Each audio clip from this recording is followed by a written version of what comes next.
So we close the big chapter in the most important work of our lives. As you'll see Thursday night when Chelsea speaks, Hillary's done a pretty fine job of being a mother.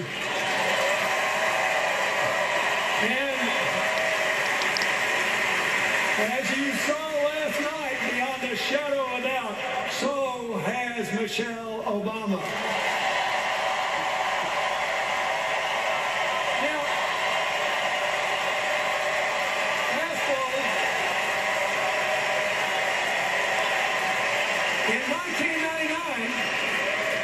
Congressman Charlie Rangel and other New York Democrats urged Hillary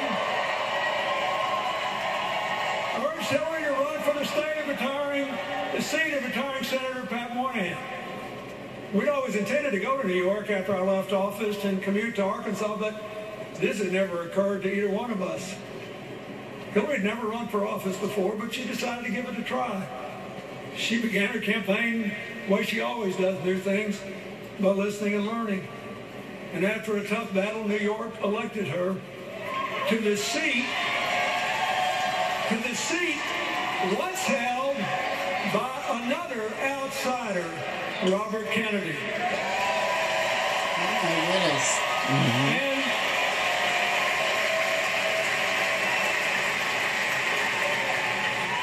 she didn't let him down.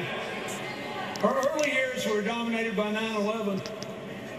By working to fund the recovery, then monitoring the health of and providing compensation to victims and first and second responders.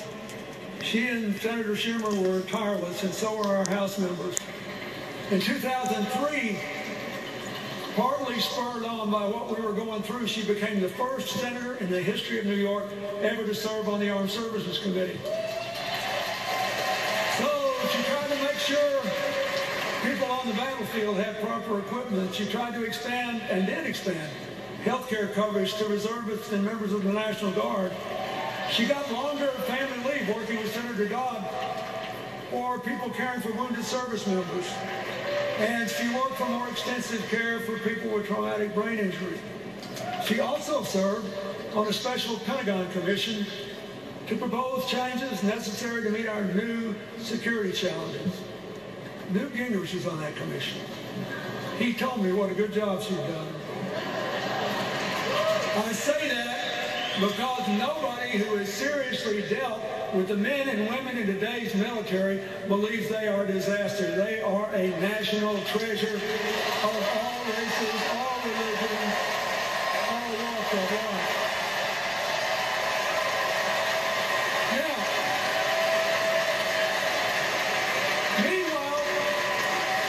She compiled a really solid record, totally progressive on economic and social issues.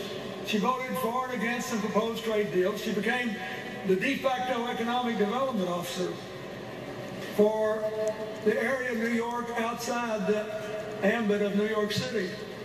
She worked for farmers, for winemakers, for small businesses and manufacturers, for upstate cities and rural areas who needed more ideas and more new investment to create good jobs. Something we have to do again in small town and rural America, in neighborhoods that have been left behind in our cities, in Indian country, and yes, in coal country. When she lost the hard-fought contest to President Obama in 2008, she worked for his election hard. But she hesitated to say yes when he asked her to join his cabinet, because she so loved being a senator from New York. So, like me in a different context, he had to keep asking. But as we all saw and heard from Madeleine Albright, it was worth the effort and worth the wait. As Secretary of State, she worked hard to get strong sanctions against Iran's nuclear program, and in what the Wall Street Journal, no less, called a half-court shot at the buzzer, she got Russia and China to support them. Her team negotiated the New START treaty with Russia to reduce nuclear weapons and reestablish inspections, and she got enough Republican support to get 2/3 of the Senate the vote necessary to ratify the treaty.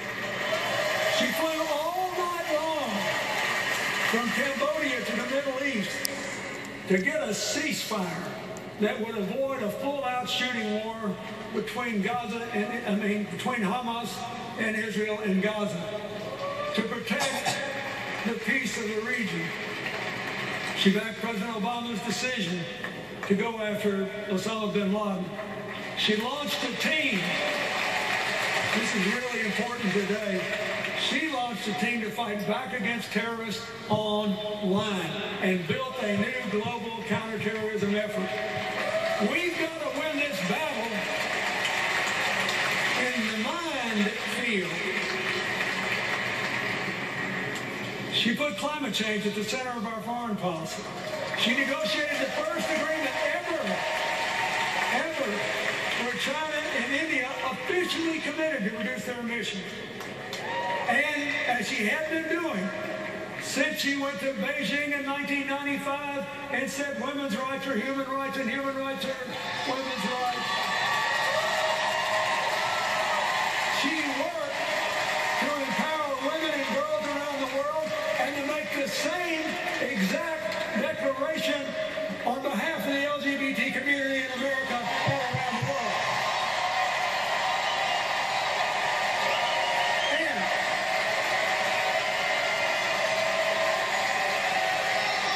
Nobody ever talks about this much.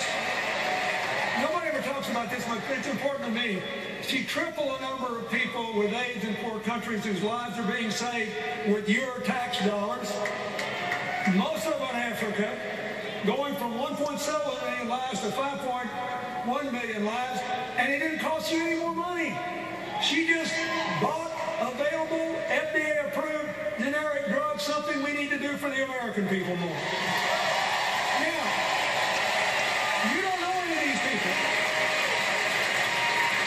You don't know any of those 3.4 million people, but I'll guarantee you they know you. They know you because they see you as thinking their lives matter. They know you.